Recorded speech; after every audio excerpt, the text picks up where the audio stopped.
안녕하세요. 미국주식론 대학의 미준입니다. 1월 23일 오늘의 미국주식 뉴스를 시작합니다.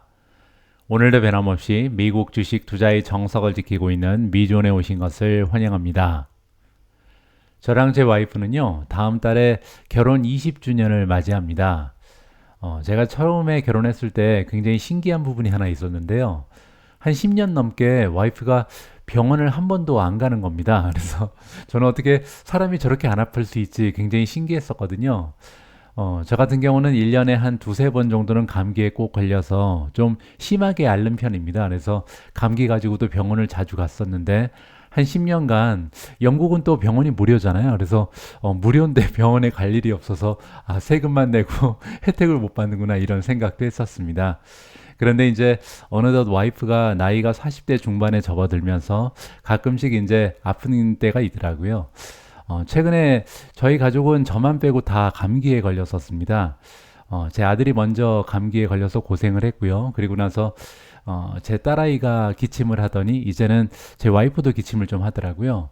이번에 감기는 특징이 몸은 괜찮습니다. 아프다는 느낌은 안 나는 것 같은데 좀 기침을 심하게 해서 셋 다 고생을 좀 하고 있습니다.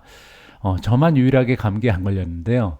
제가 감기에 걸리면 이제 돈줄이 끊기잖아요. 그래서 굉장히 조심을 하고 있습니다. 아무쪼록 이번에 감기가 좀 유행하고 있는 것 같은데 제가 걸리지 않고 잘 넘어갈 수 있게 여러분들이 응원을 해주셨으면 좋겠고요. 이 방송을 함께 해주시는 모든 분들도 환절기에 감기 조심하시기 바랍니다.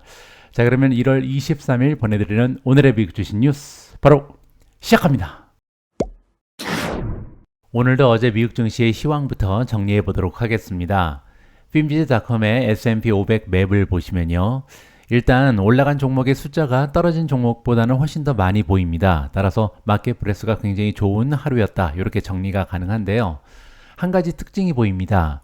시가총액이 커다란 종목들은 떨어진 종목이 꽤 많이 보입니다. 마이크로소프트도 떨어졌죠. 구글, 메타, 코스트코, 코카콜라, 펩시코, 아마존, 테슬라, HD, 그리고 이쪽에 이제 엑손 모빌까지 JP 모간도 떨어졌고요. 따라서 시가총액이 커다란 대형 기업들은 주가가 하락한 종목이 꽤 많이 보인다. 따라서 어제는요, 시장을 이끌었던 것은 소형주였다. 이렇게 정리가 가능할 것 같습니다. 따라서 러셀 2000의 움직임을 보시면 어제 하루 동안 주가가 2% 이상 급등하는 좋은 추세를 만들어냈죠. 한 가지 더 특징이 보이는데요. 마이크로소프트는 0.54% 떨어진 반면 애플은 1.2% 급등했습니다. 그래서 어제부로요, 애플이 다시 시가총액 1위 자리를 탈환했습니다. 이 두 종목의 1위 경쟁을 보는 것도 굉장히 재미가 있는 것 같습니다. 과연 오늘 장에서는 마이크로소프트가 힘을 내면서 애플을 제치고 다시 시가총액 1위 기업으로 등극할런지 이 부분도 관심을 가지고 지켜보면 재미가 있을 것 같습니다. 3대 지수의 움직임을 보시면요. 다우존스는 플러스 0.36%로 마감이 됐고요. S&P 500은 플러스 0.2, 나스닥은 0.32% 올라가면서 3대 지수 소폭 상승하는 긍정적인 추세를 만들어냈습니다. 어제 성장주 중에 주가 흐름이 가장 좋았던 종목의 이름을 살펴보면요. 차지 포인트가 12.6% 올라가면서 가장 좋았고요. 스테미 플러스 12.10, 오픈도어 플러스 10.79, 업스타트 플러스 10.25, 파이버 플러스 9.19, 아이온큐 플러스 8.02, 파가야 테크놀로지 플러스 7.41, wolfspeed 플러스 7.04, 사운드 하운드 AI 플러스 7.03, 버진 갤럭틱 플러스 6.77, C3 AI 플러스 6.57, 플러그 파워 5.97% 올라가면서 어제 주가 흐름이 가장 좋았던 종목의 이름을 올렸습니다. 그 중에서도 가장 위에 있는 차지 포인트가 12.64%로 간만에 굉장히 좋은 추세를 만들어냈는데요. 그럴 만한 이유 하나가 있었습니다. 이번 기사의 제목이 나와 있는 것처럼 차지 포인트의 클라우드 소프트웨어 플랫폼이요. 페드램프의 승인을 획득했다라는 소식이 전달이 됐거든요. 여기 나와 있는 페드램프가 뭔지 잠깐 설명을 드리면요. 페드램프는 연방 위험 및 승인 관리 프로그램, 영어로는 Federal Risk and Authorization Management 프로그램의 약자입니다. 연방 기관이 굉장히 많잖아요. 정부 기관이라고 보시면 되는데 이러한 연방 기관에서 사용하는 클라우드 제품 그리고 서비스에 대한 보안 평가, 승인, 지속적인 모니터링에 대한 표준화된 접근 방식을 제공하는 미국 정부 차원의 프로그램으로 보시면 됩니다.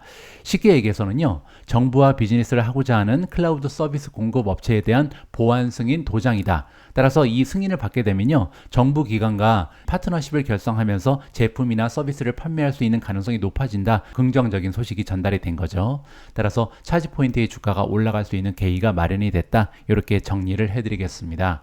다음에는 미준 탑12의 성적입니다. 어제 주가 흐름이 가장 좋았던 종목은 소파이고요. 5.74% 상승했습니다. 두 번째로 팔란티어가 플러스 4.89, 나비타스 플러스 3.50, SMCI 플러스 3.04, 온세미 플러스 1.79, 엔비디아 플러스 0.27, 인피니언 마이너스 0.24, 아마존 마이너스 0.36, 마이크로소프트 마이너스 0.54, 우버 마이너스 0.86, TSMC 마이너스 1.02, 마지막으로 테슬라가 1.60% 떨어지면서 가장 좋지 않은 추세를 계속해서 만들어내고 있습니다. 오늘 미준 방송은 익스프레스 VPN이 협찬해주고 계십니다. 저번 영상에서는 제가 익스프레스 VPN을 사용해 더 많은 컨텐츠를 볼 수 있는 방법에 대해 얘기를 해드렸는데요. 컨텐츠 시청 말고도 매일 익스프레스 VPN을 사용하는 이유를 좀 더 소개해드리고자 합니다. 다들 카페에 자주 가시죠? 카페에서 일하다가 잠깐 화장실을 다녀왔는데 컴퓨터가 사라졌다고 생각해 보세요. 익스프레스 VPN 없이 카페에서 공공 와이파이를 사용하는 게 바로 이와 같은 상황입니다. 카페 같은 공공장소에서 같은 네트워크에 연결한 사람 누구든지 여러분의 로그인, 암호 또는 신용카드 같은 데이터를 훔칠 수 있다는 사실을 알고 계셨나요? 해커들은요, 우리의 개인정보를 다크웹에 팔아 무려 $1,000나 벌 수 있다고 합니다. 카페뿐만 아니라 공항, 호텔 등 어디에서나 공공 와이파이에 연결할 때 이런 일이 발생할 수 있다고 합니다. 하지만 익스프레스 VPN은요, 여러분의 네트워크 트래픽을 100% 암호화해서 정보를 안전하게 보호해 줍니다. 어려울 것도 없이 클릭 하나로 연결이 가능해서요, 사용법도 너무 간단하고 켜놓기만 하면 개인정보가 보호가 되니 안심하고 사용이 가능하겠죠. 한 계정으로 동시에 8대의 기기가 연결 가능하니까요, 온 가족 모두 함께 사용하기도 좋을 것 같습니다. 그리고 105개국 중 하나로 온라인 위치를 설정할 수 있기 때문에 저는 영국에 거주하면서 한국으로 연결해서 이번에 제가 너무나 애정하는 LG 트윈스가 29년 만에 우승하는 모습을 직접 볼 수 있었습니다. 또 올해 7월부터는요, 파리에서 올림픽 게임이 개최되는데요. 이번에는 온 가족이 함께 한국 방송국에서 보내주는 인터넷 방송을 통해서 한국 선수들이 금메달에 도전하는 모습도 지켜볼 수 있을 것 같습니다. 여러분도요, 익스프레스 VPN으로 개인정보도 보호하시고 더 많은 컨텐츠 마음껏 시청하고 싶으시면요, 설명란을 확인해 주세요. 설명란에 있는 링크 expressvpn.com/미준 클릭하시면 3개월 무료 혜택까지 받으실 수 있습니다. 오늘 첫 번째로 준비된 내용은 미국 증시에 대한 전망입니다. 지금 화면에 나와 있는 표는 제가 어제 방송에서 여러분들께 공유해드린 내용인데요. 지난주 금요일 미국 증시는 사상 최고치를 경신했습니다. 그런데 이번에는요, 사상 최고치를 경신하는 데 걸린 시간이 무려 512일이었거든요. 그리고 이제 미국 증시의 역사를 살펴보면 1950년부터 지금까지 이렇게 500일 이상 최고치를 경신하지 못했던 적이 딱 5번 있었습니다. 그래서 이 5번의 역사를 살펴보니까요, 6개월 이후에 주가가 올라가 있던 확률은 80%고요. 평균적으로는 5.93%, 그리고 평균치는 7.81%가 올라가 있었다. 따라서 향후에 이 미국 증시가 추가적으로 올라갈 확률이 굉장히 높다. 이렇게 우리가 긍정적으로 해석을 했었죠. 하지만 이 차트에는 두 가지의 문제가 존재합니다. 첫 번째는요, 샘플이 너무 작죠. 딱 5번의 샘플 가지고 80%라는 확률을 계산하기에는 좀 역사적인 통계가 부족하다, 이렇게 볼 수가 있는 거고요. 두 번째는 6개월까지는 좋은데 그러면 향후 1년, 3년, 5년, 10년 어떠한 통계가 있는지 굉장히 궁금해지잖아요. 그래서 또 제가 인터넷을 검색한 결과 우리의 궁금증을 해소시켜 줄 만한 기사 하나를 발견했습니다. 자, 여기 나와 있는 내용은 뭐냐면요, 굉장히 좀 여러 번에 걸쳐서 우리가 베어 마켓에 시달려 왔죠. 미국 증시는 한 4, 5년에 한 번은 베어 마켓이 찾아옵니다. 베어 마켓의 정의는요, 20% 이상 주가가 하락하는 거죠. S&P 500 기준이다, 이렇게 보시면 되고요. 지난 2022년 1월 3일부터 2022년 10월 12일까지 주가는 25.4% S&P 500 기준으로 떨어졌습니다. 그때는 정말 끔찍했잖아요. 근데 문제는 25.4%는 역사적으로 봤을 때 엄청난 하락폭은 아니었죠. 여기 보시면 33%, 56%, 49%, 33%, 27%, 48, 36. 따라서 최근에 있었던 베어 마켓 중에 그나마 좀 마일드했다, 양호한 하락폭을 보였다. 이렇게 우리가 정리를 해볼 수가 있겠죠. 자, 어쨌든 베어 마켓이 끝났는데요. 그리고 나서 새로운 하이, 즉 최고점을 돌파했습니다. 여기 나와 있는 내용은요, 이렇게 베어 마켓이 마무리가 되고 최고점을 찍은 시점에서 그리고 나서 1년 이후, 3년 이후, 5년 이후, 10년 이후에 주가가 올라가 있을 확률, 그리고 올라갔다면 어느 정도 평균적으로 올라갔는가, 이걸 우리가 정리해 볼 수 있는 소중한 자료입니다. 일단 1년 후를 보시면요, 주가가 20% 이상 올라간 해가 꽤 많이 발견이 됩니다. 30% 이상 올라간 적도 있고요. 이거는 이제 물론 팬데믹의 영향이었고요. 그리고 3년 이후를 보시면 47%, 그리고 71%, 62, 35. 따라서 굉장히 좋은 추세를 계속해서 발견할 수 있는 거죠. 물론 이제 주가가 떨어진 적도 3번이나 있습니다. 그리고 이제 5년 이후를 보시면요, 슬슬 100%가 넘어가는 수익률이 발견이 되고요. 10년 이후를 보니까 200%, 300% 이상 올라간 해가 꽤 많이 발견이 되는 것을 확인해 볼 수가 있겠습니다.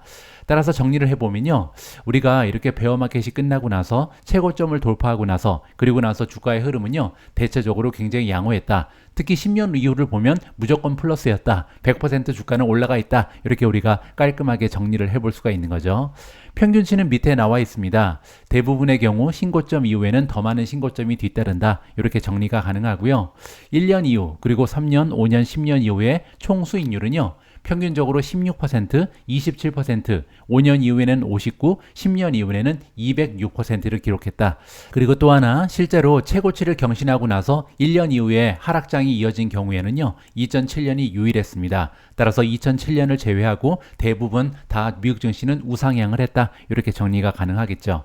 물론 시장에는 규칙에 대한 예외가 있습니다. 따라서 우리가 100% 확신할 수는 없는데요. 하지만 그럼에도 불구하고 역사는 반복된다. 따라서 장기적인 관점에서 생각하고 실천한다면 일반적으로 미국 주식에 투자하는 것은 보상을 받을 수 있다. 이렇게 긍정적으로 마무리를 해드리겠습니다. 다음은 테슬라 관련된 소식입니다. 테슬라를 커버하는 많은 애널리스트 중에 모간 스탠리에서 일하고 있는 아담 조나스가 있습니다. 여러분 아마 이름을 많이 들어보셨을 텐데요. 자동차 전문 애널리스트 중에 드물게 테슬라를 테크 기업으로 인정하는 굉장히 깨어있는 전문가다, 이렇게 보시면 되고요. 아담 조나스의 성적을 잠깐 살펴보시면요, 여기 나와 있습니다. 별을 4개의 한 반 정도 받고 있죠. 4.39라는 평점을 획득하고 있고요. 8,673명의 애널리스트 중에 1,066위에 랭킹이 되어 있습니다. 그렇게 되면 전체 중에 한 12%, 13% 정도 랭킹이 되는 우수한 성적이다, 이렇게 보시면 되고요. 석세스 레이트는 50%에서 약간 밑도입니다. 10개 정도를 추천하면 한 5개 정도를 맞춘다, 이렇게 보시면 되고요. 평균 수익률은 지난 1년 동안 6.1%로 조금 부진했습니다. 하지만 테슬라 관련해서는 굉장히 빠른 인사이트를 제시했는데요. 지금 보시는 것처럼 1년 내내 계속해서 바이를 외치고 있는데요. 지난 3년, 한 5년 정도를 보시면 언제 처음으로 바이를 제시했는지 여기 나와 있습니다. 여기까지는 홀드였는데 갑자기 바이로 전향을 하죠. 2020년 11월 18일인 것 같습니다. 따라서 테슬라의 주가가 162달러였을 때 처음으로 테슬라를 사야 된다, 바이 의견으로 전향을 한 거죠. 따라서 테슬라 관련해서는 2020년부터 불의 의견을 계속해서 제시했다, 이렇게 정리가 가능합니다. 자, 그런데 안타깝게도 이렇게 전통적인 테슬라 불이었던 아담 조나스 역시도 이번에 테슬라의 목표 주가를 하향 조정했다라는 반갑지 않은 소식이 전달이 되고 있습니다. 전기자동차 판매량은 미국과 전 세계에서 기록을 갱신하고 있다.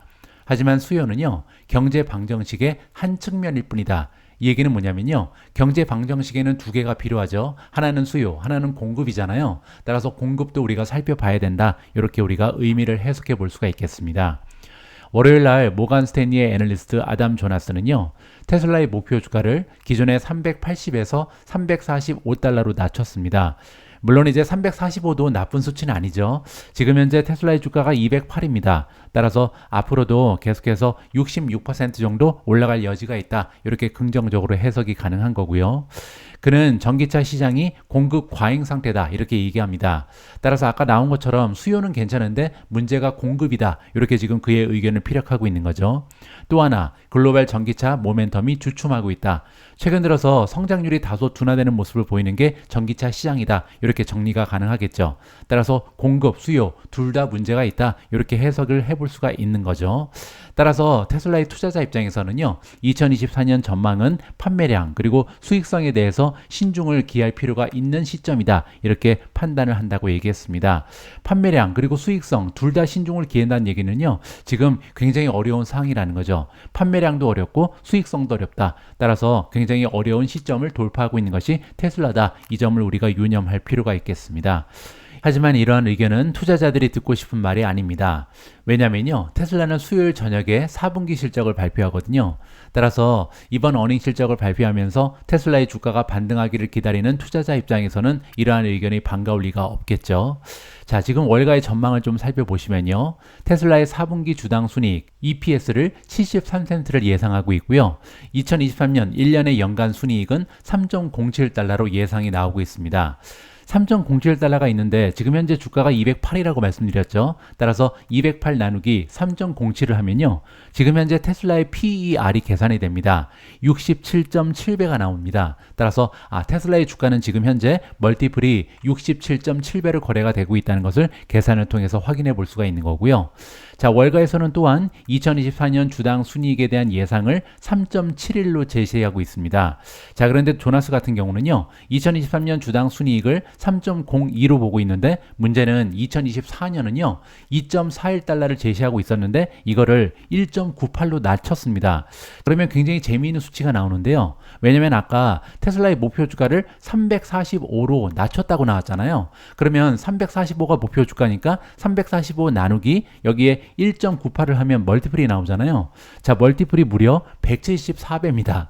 그렇게 되면 지금 아담 조나스 같은 경우는요. 2024년 테슬라의 주가는 무려 170배가 넘는 멀티플로 거래가 될 것이다. 이렇게 지금 예상을 하고 있는 거죠. 따라서 어닝 실적은 작년에 비해서 2024년 현저하게 떨어질 가능성이 있다. EPS가 1.98까지 떨어질 것이다. 굉장히 부정적으로 전망을 하는데요. 그럼에도 불구하고 멀티플이 올라가면서 주가는 345까지 올라갈 것이다. 이러한 주장을 펼치고 있습니다. 여기 구체적인 설명이 나오는데요.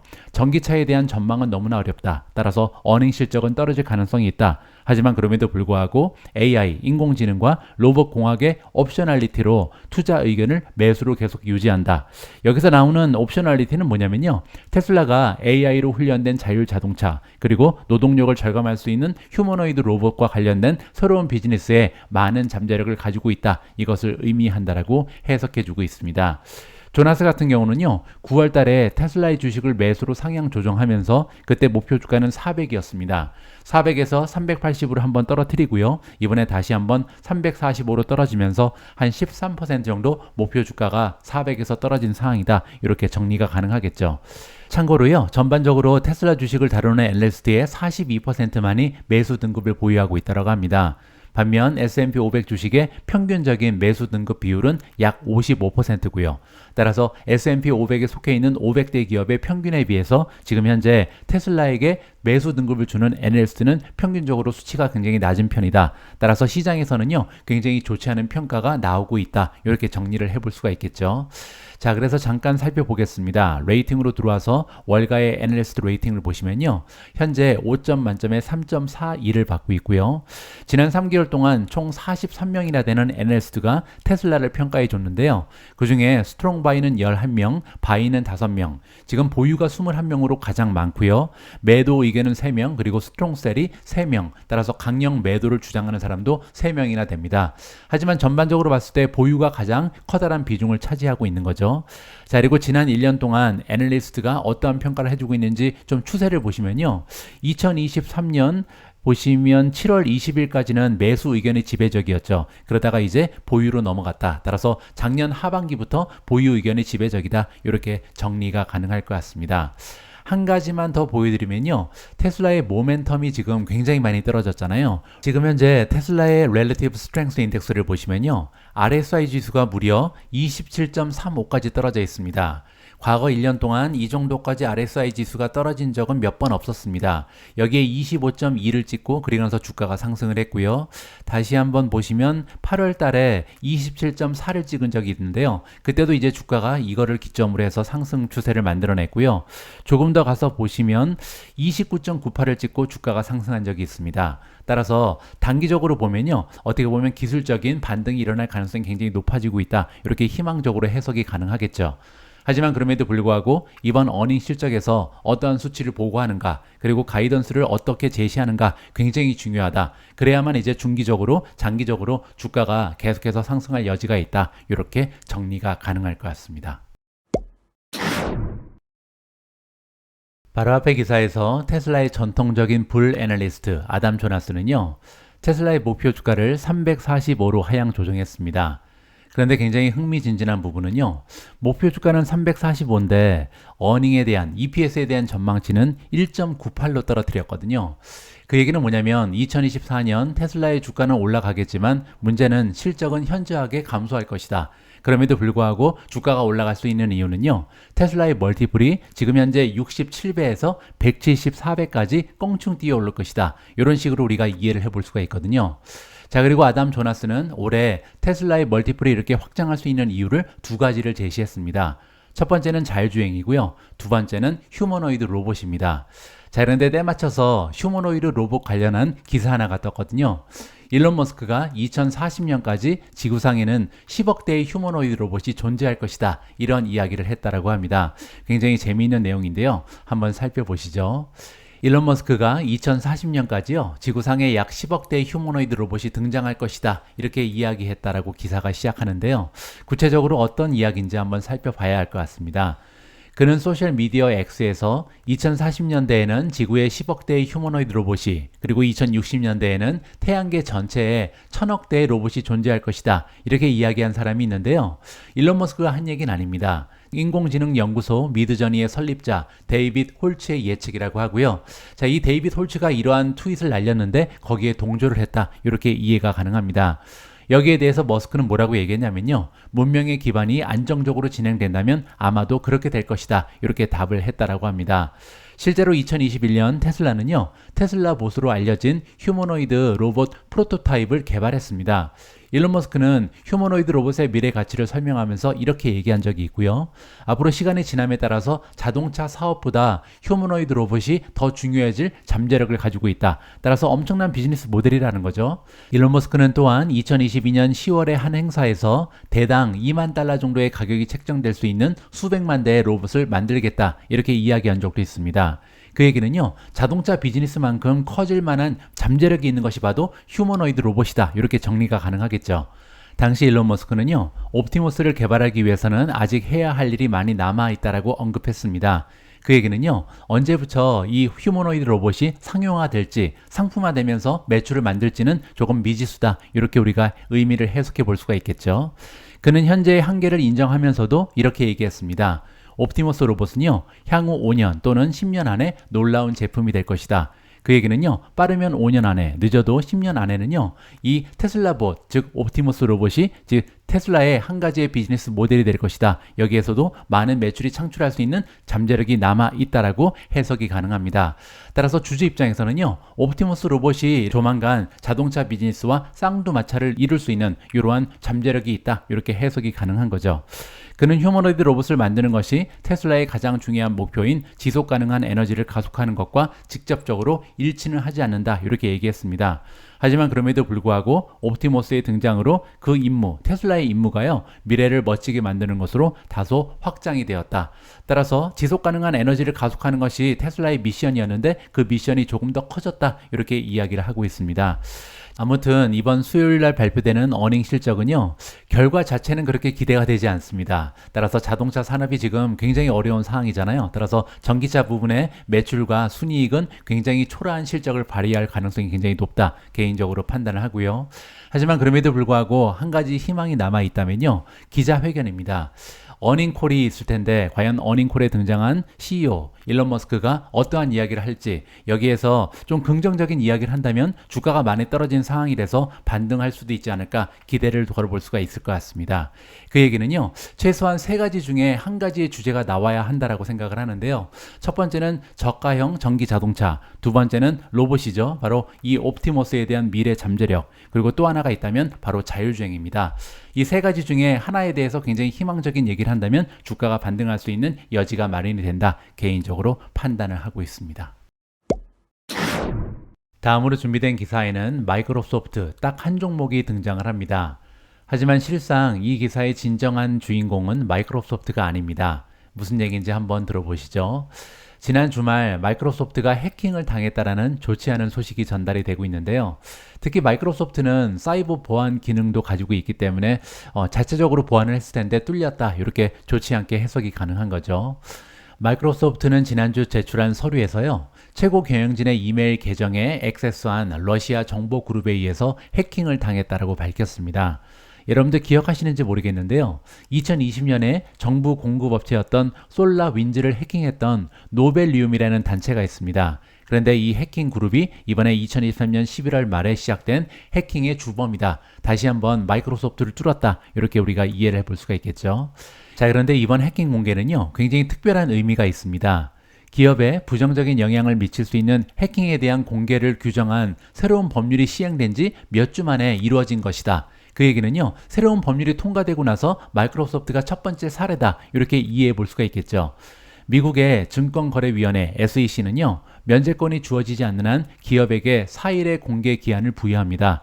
그 얘기는요, 기업 입장에서는 만약에 해킹을 당하게 되면 4일 안에 공개를 해야 된다, 이렇게 이해가 가능하겠죠. 이게 왜 중요하냐면요, 지금까지는 사실 해킹을 당해도 쉬쉬한 부분이 없지 않아 있을 거라고 생각을 합니다. 하지만 이제부터는 법률에 규정이 되어 있기 때문에 어쩔 수 없이 모든 해킹에 대한 정보가 공유돼야 된다. 그 얘기는요, 다가오는 미래에는 예전에 비해서 점점 더 많은 해킹의 사례가 공개될 가능성이 굉장히 높다는 거죠. 따라서 사이버 보안 업계, 사이버 보안 기업에는 굉장히 긍정적인 효과가 발휘될 가능성이 높다, 개인적으로 판단합니다. 마이크로소프트는요, 이번 공격이 중대한 영향을 미쳤다라고 생각하지 않는다라고 발표했습니다. 하지만 그럼에도 불구하고 새로운 규정의 정신을 존중하고 싶었다, 이렇게 CNBC에 얘기를 했고요.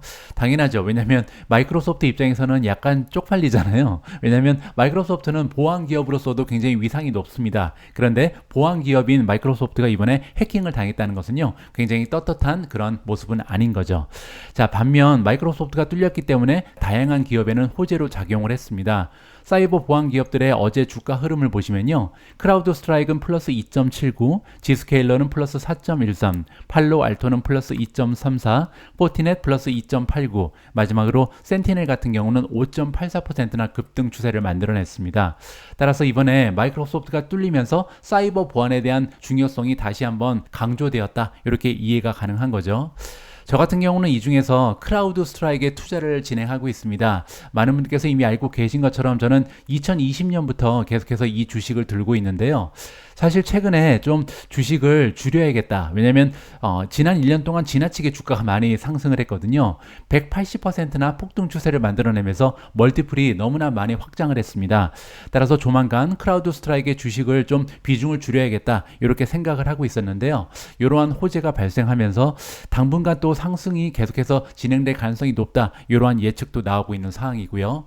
그래서 제가 볼 때는요, 사이버 보안은 오히려 섹터 전체에 투자하는 것이 어떤가, 이러한 생각도 가지게 됐습니다. 그 얘기는요, ETF에 투자하는 방법이 있다, 이렇게 정리가 가능하겠죠. 자, 그래서 5가지의 ETF를 잠깐 소개를 드리면요, 사이버 보안 관련된 대표적인 ETF입니다. 이름이 굉장히 재미가 있는데요, HACK, 핵이고요, 두 번째는 사이버, 세 번째 버그, 네 번째 iHack, 그리고 마지막으로 WCBR, 이러한 ETF들이 사이버 보안에 투자할 수 있는 ETF다, 이렇게 보시면 되고요. 대표적인 차이점을 좀 설명을 드리면, 일단 expense ratio, 수수료를 보시면요, 가장 앞에 나와 있는 핵 그리고 사이버 두 종목이 지금 0.60%로 가장 높은 수수료를 보이고 있습니다. 그럴 만한 이유가 있는데요, 밑에 AUM을 보시면 Assets Under Management죠. 따라서 관리하고 있는 자산의 규모가 1.74 그리고 6.15 빌리언이잖아요. 있거든요. 따라서 남아있는 3개의 ETF에 비해서는 굉장히 유동성이 뛰어나다, 장점을 가지고 있다라고 정리가 가능합니다. 반면 버그 같은 경우는 0.51, iHack 0.47, 마지막으로 WCBR 같은 경우는 0.45%로 수수료가 저렴한 편입니다. 자, 그리고 또 한 가지 지금 퍼포먼스를 보시면요. 지난 1년 동안 5개의 ETF 모두 굉장히 훌륭한 퍼포먼스를 보였습니다. HACK, 핵은 41.02, 사이버는 42.25, 버그는 40.71, iHack이 38.48, 마지막으로 WCBR이 64%라는 굉장히 좋은 퍼포먼스를 만들어냈는데요. WCBR의 퍼포먼스가 나머지 ETF보다 더 훌륭한 이유는 뭐냐면요. 비교적 리스크가 크기 때문입니다. 여기 나와 있는 것처럼 지금 리스크 같은 경우는 D 플러스를 보이고 있는 것이 WCBR인데요. 리스크가 큰 이유는 여기 보시면 밑에 나와 있습니다.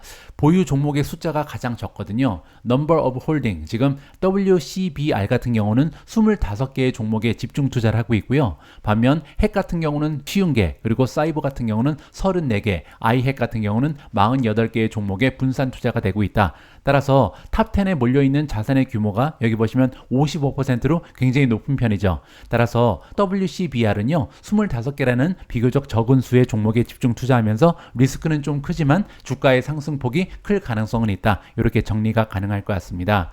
자, 지금 현재 WCBR에 대한 퀀트 스코어를 좀 보여드리겠습니다. 퀀트 레이팅은 홀드입니다. 3.49를 보이고 있고요. 25개의 홀딩을 좀 살펴보시죠. 여기 나와 있습니다. 크라우드 스트라이크 6.98%로 가장 높은 비중을 나타내고 있고요. 일라스틱이 6.24, 센티넬 1이 5.9이고요. 지스케일러가 5.81, 그리고 팔로 알토가 5.50, 데이터독이 5.40, 클라우드 플레이어 5.23, 뭐 이런 종목들이 줄을 이룬다. 그리고 전체 25개의 종목으로 구성이 되어 있고요. 상위 10개 종목, 여기 나와 있는 종목의 비중이 55%에 이룬다. 이렇게 정리가 가능할 것 같습니다. 다음으로 준비된 기사는 월가의 추천 주식인데요. 오늘 추천드리는 주식은 차트가 강추를 하고 있습니다. 굉장히 좀 흥미로운 내용이라서 여러분들과 함께 차트도 공부하면서 읽어보면 재미있을 것 같습니다. 차트가 강추하는 미국 반도체 주식은 어떤 종목인지 직접 확인을 해 보시죠. 반도체주는 강세장에서 상승 주도권을 보이는 경향이 있다. 따라서 강세장에서는 다른 주식보다 조금 더 많이 올라가고요. 하락장에서는 다른 주식에 비해서 변동성이 더 크기 때문에 하락폭도 더 크다. 이렇게 이해가 가능하겠죠. 지난주 후반에 인상적인 랠리가 그 예가 될 수가 있겠죠. 반도체 섹터의 벤치마크는요. 목요일과 금요일 양일간 3-4% 상승하면서 주요 지수 대비 양호한 상승률을 보였습니다. 따라서 앞으로 미국 증시가 계속해서 상승 추세를 보이게 되면 반도체주가 굉장히 좋은 추세를 만들어낼 가능성이 높다. 이렇게 우리가 예상을 해볼 수가 있겠죠. 자, 이렇게 반도체 섹터의 모멘텀과 상대적인 강세로 인해서요. 장기 추세의 턴 어라운드에 성공한 마이크론 테크놀로지의 차트에 주목을 하게 됐다라고 합니다. 2023년 9월 달에 주간 클라우드 모델, 차트의 음영 여격이라고 얘기하는데요. 여기 지금 보라색으로 칠해 있는 부분입니다. 이걸 이제 전문 용어로 클라우드 모델이라고 부르는데요. 주가에는 여러 가지 이동 평균선이 있잖아요. 이 이동 평균선으로 만든 기술적인 분석에 사용하는 하나의 모델이다. 이렇게 보시면 되고요. 여기 보시면 이 클라우드 밑으로 주가가 떨어져 있으면 굉장히 좋지 않은 추세고요. 만약에 클라우드를 뚫고 위로 올라가게 되면 긍정적인 추세다. 이렇게 간단히 이해가 가능합니다. 따라서 지금 차트의 음영 영역을 돌파하면서 시작된 장기 턴어라운드가 시작됐다. 굉장히 오래간만에 클라우드를 돌파했다. 이렇게 긍정적으로 해석이 가능합니다. 따라서 장기적인 모멘텀 지표는요. 2023년 4분기에 결정적으로 플러스로 전환이 됐고요. 그렇게 되면 향후 몇 달 동안 주기적인 상승 추세가 지속될 가능성이 굉장히 높다. 이렇게 정리가 가능합니다. 자, 다음에는요. 차트에 표시된 주간 MACD에 따르면 중기 모멘텀이 굉장히 강력한 플러스를 보인다. 바로 이 부분인데요. 여기에 대해서 잠깐 부가적인 설명을 드릴까 합니다. MACD는 주식 차트에서 모멘텀을 측정하고요. 잠재적인 거래 기회를 식별하는 데 사용되는 굉장히 인기가 높은 기술 지표 중에 하나다. 이렇게 보시면 됩니다. 우리가 흔히 가장 많이 사용하는 것 중에 이평선이 있잖아요. 이동평균선, 그리고 나서 MACD까지 살펴보면 웬만한 주식의 추세를 살펴볼 수 있는데 많이 도움이 된다. 이렇게 보시면 됩니다.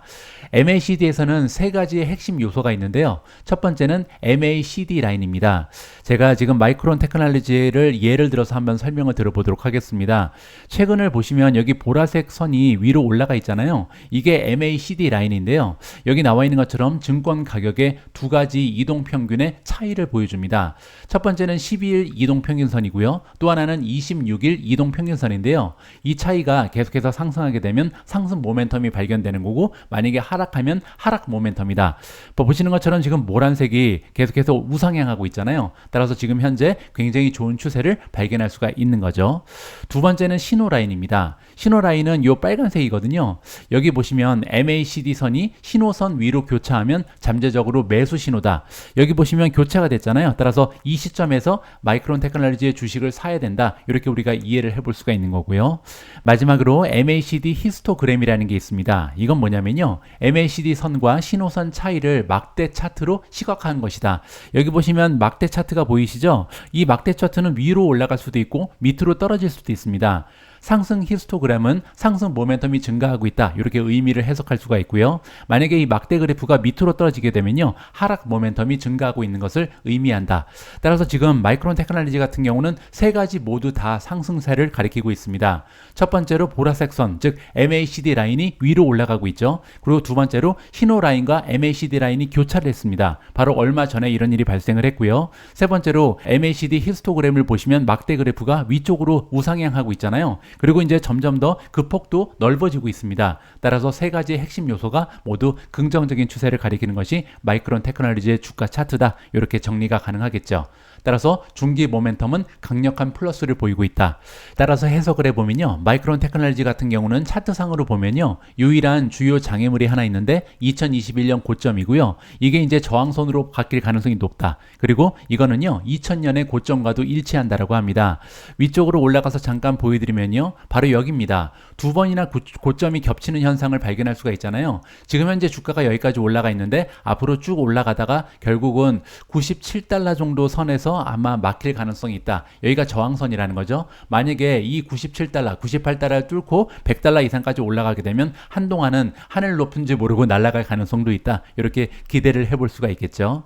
자, 어쨌든 지금 현재 마이크론 테크놀로지는 2024년 초에 조정 국면을 잠깐 보였지만 금요일 강세로 인해서 다시 한번 단기 모멘텀이 강세로 전환됐다. 따라서 주요 상승 추세가 재개되고 있음을 우리가 이해해 볼 수가 있다라고 합니다. 자, 그리고 반대로 지지선을 좀 보시면요, 초기 지지선은 상승 중인 50일 이평선이 지지선이다. 따라서 그 이상으로 주가가 올라가 있는 상황이면 비교적 안전하다. 이렇게 볼 수가 있는 거고요. 단기적으로는 강세 편향 추세가 나타날 수 있다. 따라서 지금 현재 50일 이평선이 80달러 부근에 있다고 하는데요. 이 이상의 그 위쪽에서 주가가 계속 머물러야 한다. 이렇게 우리가 이해를 해볼 수가 있겠죠. 자, 그리고 마지막으로 200일 이평선을 보시면요, 장기적으로 긍정적인 모멘텀을 보유했던 S&P 500 지수 대비해서 3년 하락 추세를 반전시켰다라고 합니다. 이건 요 마지막 차트에 나와 있는데요. 보시면 계속해서 지금 S&P 500 대비해서 주가의 수익률은 떨어졌었습니다. 제가 그런데 이 시점에서 지금 7월 달을 기점으로 작년 7월부터 계속해서 위로 올라가고 있잖아요. 이 얘기는 S&P 500보다 마이크론 테크놀로지의 주가 수익률이 오히려 플러스를 보이는 시점이 바로 여기부터다. 이렇게 이해를 해볼 수가 있겠죠. 그 얘기는요, 지금 추세가 바뀌었기 때문에 시장을 이겨내는 추세로 발전이 됐기 때문에 종합 주가 지수보다 더 많은 성과를 낼 것으로 앞으로 기대가 된다. 이렇게 요약이 가능합니다. 반도체 시장의 순환적인 강세 추세가 더 넓은 시장으로 확산되고 있다고 합니다. 따라서 마이크론 테크놀로지뿐만 아니라 반도체 섹터의 많은 동종 업체들이요, 추가적인 성과를 거둘 것으로 차트는 예상을 하고 있다. 이렇게 기사가 마무리되고 있습니다. 참고만 하시면 좋을 것 같습니다.